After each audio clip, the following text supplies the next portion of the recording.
Well, here's the final review of my panel van, the 933 Willys panel truck. I haven't used any of the decals apart from the one for the motor with the actual belt.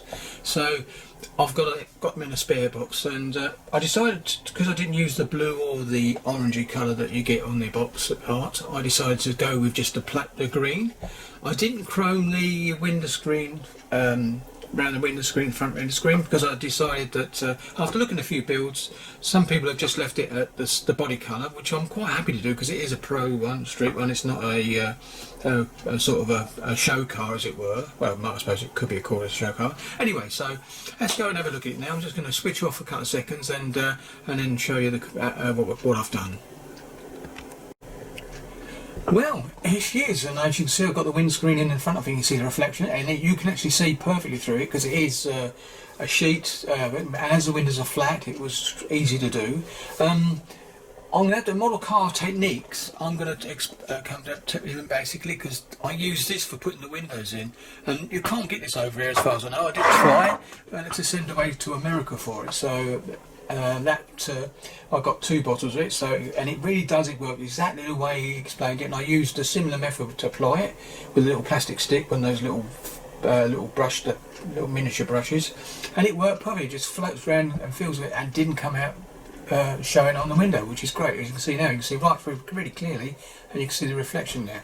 Now, I did the badge on the front with a bit of chrome paint, lovely, and you might have noticed the headlights are actually painted yellow. Well, over in Europe and sometimes over in Britain in the 60s, I used to see some cars running around with yellow headlights. Now, I think they're illegal in this country now, as far as I know, still are. Not so much on spotlights, but definitely on the headlights. But I decided to do this one because the actual headlights on this kit are not very clear. You can't see too much from them.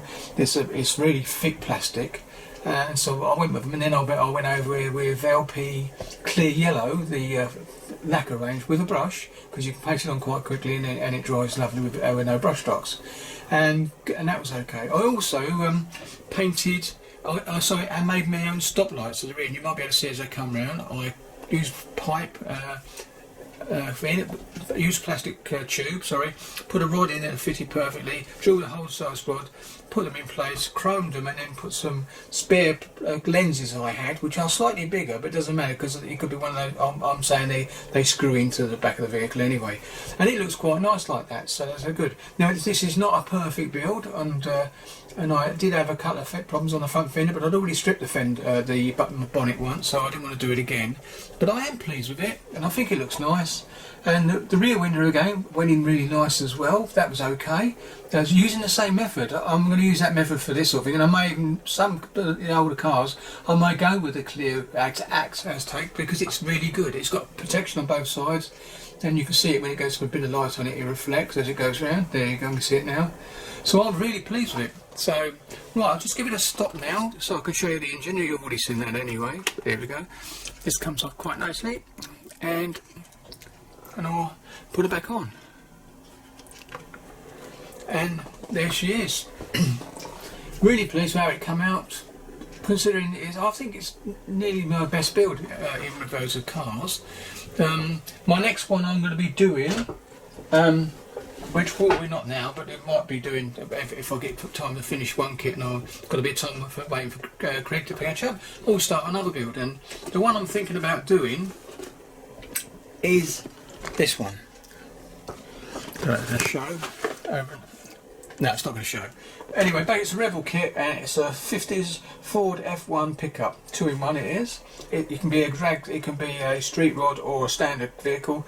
I'm going to go for the standard anyway, and I will be using the decals on that one. So yeah, so I'm quite pleased with this, and considering I had to rebuild the windscreen frame in the front and make one up, I'm quite chuffed with it. And I used chrome on the handles, which I made myself, if you remember. And yeah, so I've done quite a bit of adding to it. I've made my own handles, and I've actually made the stop lights down there instead of having those ones on the mudguards. I thought they look a little bit more, just makes it different actually than anyone else's, I suppose. But yeah, I'm really chuffed with it.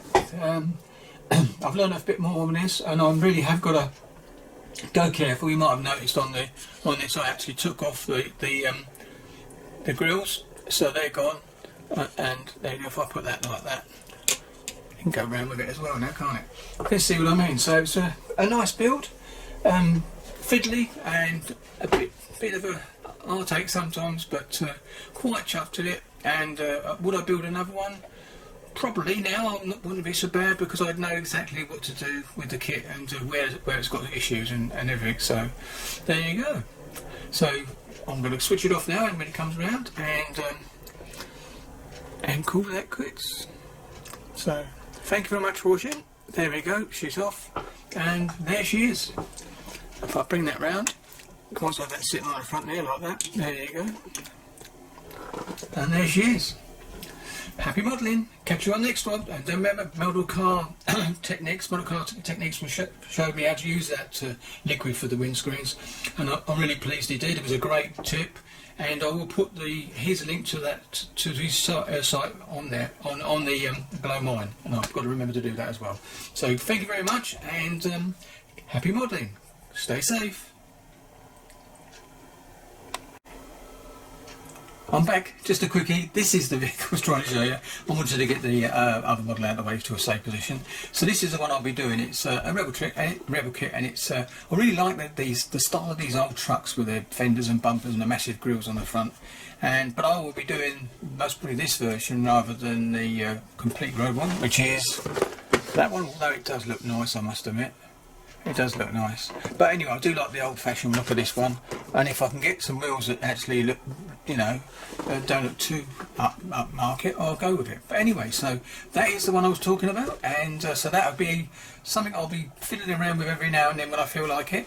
And I will do an update when it comes, but it is a Ford this time. So that's a Ford as well, funny enough. I don't think the engine's Ford as such. Of course it could be anyway. Anyway, so that was it. Sorry about that. This was just a bit on the end, tacked on the end, and I'll catch you later. Thank you very much. Happy modelling.